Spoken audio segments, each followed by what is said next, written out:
Welcome to our 7th video series, where we explore the fascinating topic of tax revenue collection, examining which countries under or overcollect relative to their peers and the implications these differences have on policy. For this analysis, I used two datasets. The first one was sourced from the United Nations University World Institute for Development Economics Research.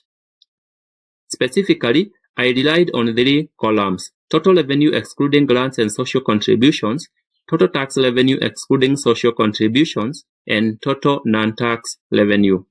All figures are expressed as a percentage of GDP. To ensure data quality, I only included countries with at least 70% of total revenue data available, resulting in 148 out of the 187 listed in the dataset. To categorize countries within relevant peer groups, I utilized World Bank data on GDP per capita in 2015 constant USD. Based on this information, I divided the countries into 10 deciles for every year. Subsequently, I merged this data with the tax revenue one. For each decile and each country within it, I calculated the average group value excluding the home country and compared it to the individual country's value. These differences were then tested for statistical significance, which is visually indicated in all the graphs. Additionally, I sorted the values by the overall difference between each country's values and those of its peers for each of the three tax indicators. Indeed, I had tested whether revenue generation varies significantly by decile and found out that they do. The higher the income decile, the greater the revenues obtained.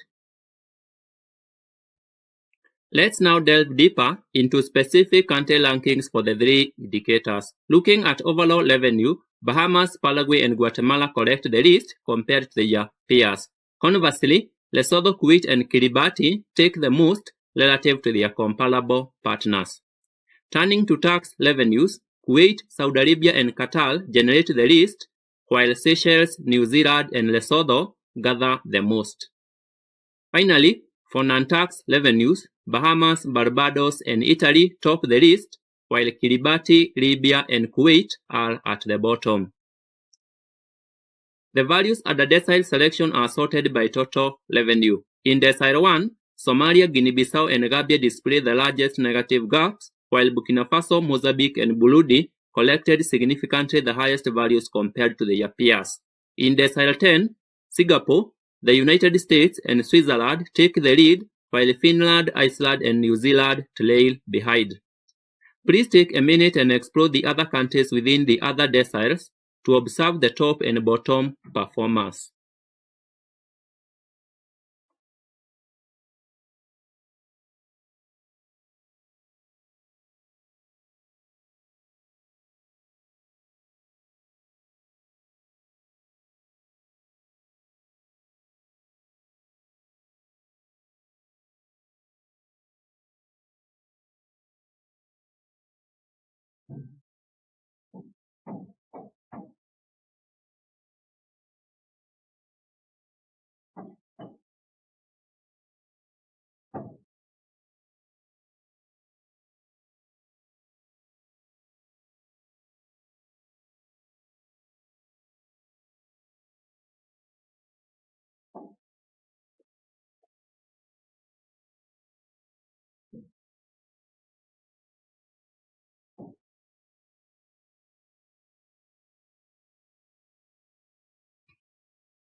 With this foundation laid, we can now dive deeper into the presentation and explore the policy implications associated with these disparities in tax revenue collection.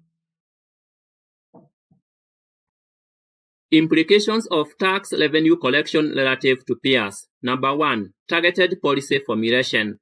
Countries with lower tax revenue collection should analyze the underlying causes such as weak administration, governance, tax evasion, compliance, and enforcement, underlying differences in tax structures, low public trust in government, huge size of the informal sector, adverse wealth distribution or income inequality, government inefficiency and corruption, and natural resource endowment, among others.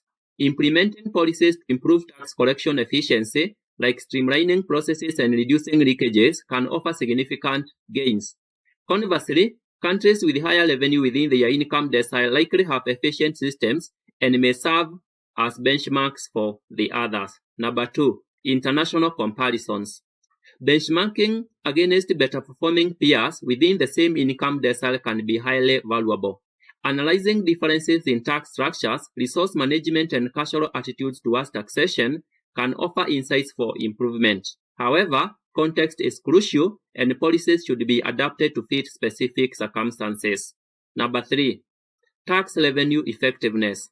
Analyzing the effectiveness of the collected revenue, especially for countries exceeding averages, is crucial. High tax burdens are not inherently favorable unless they are non-distortive and translate into positive economic outcomes. Countries with high revenue should evaluate whether their tax systems promote fairness, equity, and sustainable economic growth and development. Overall, this analysis highlights the importance of understanding a country's tax revenue performance relative to peers within its income decile. Tailored policy approaches focusing on improving efficiency, learning from best practices, and ensuring effective utilization of revenue can optimize tax systems and support positive economic development. In the next video, we will again utilize another wider dataset and examine global income inequality. Thank you for your time.